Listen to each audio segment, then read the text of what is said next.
Mandatory must is a car jack stand. Here's an underside close-up view of the operation area. Now here's a direct view underneath the power steering reservoir.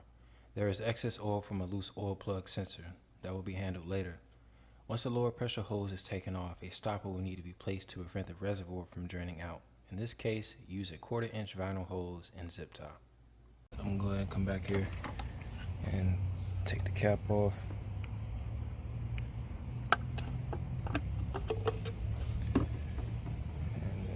And make sure you get you a long funnel because it's kind of back there. This is what I ended up getting from Walmart, but this should do the trick. I'll be using a catch pan container to collect the power steering fluid. So I got the catch pan in position underneath the power steering reservoir, and lock the wheel. Of course, you got to put the key in the ignition, just turn it so the wheel can spin.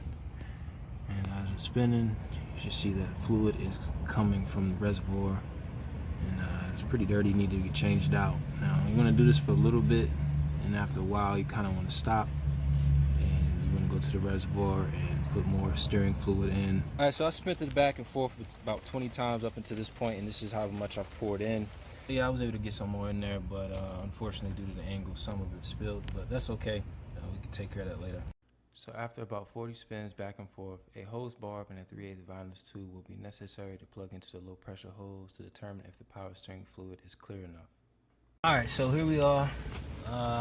Looks pretty good. It may look a little dark, but it was a lot better than it was originally, according to my eyesight. So at this point, I think everything's good. I'm going to hook up the hose. Successfully took the stopper off, and the low pressure hose line is back on. Now that clip, you kind of see, I'm trying to point my front finger, that's where it's at. I slid it back, it's not all the way on there. I put some WD-40 and some silicone grease lube on there so it could be easy to slide back on, because it was very difficult to slide off earlier.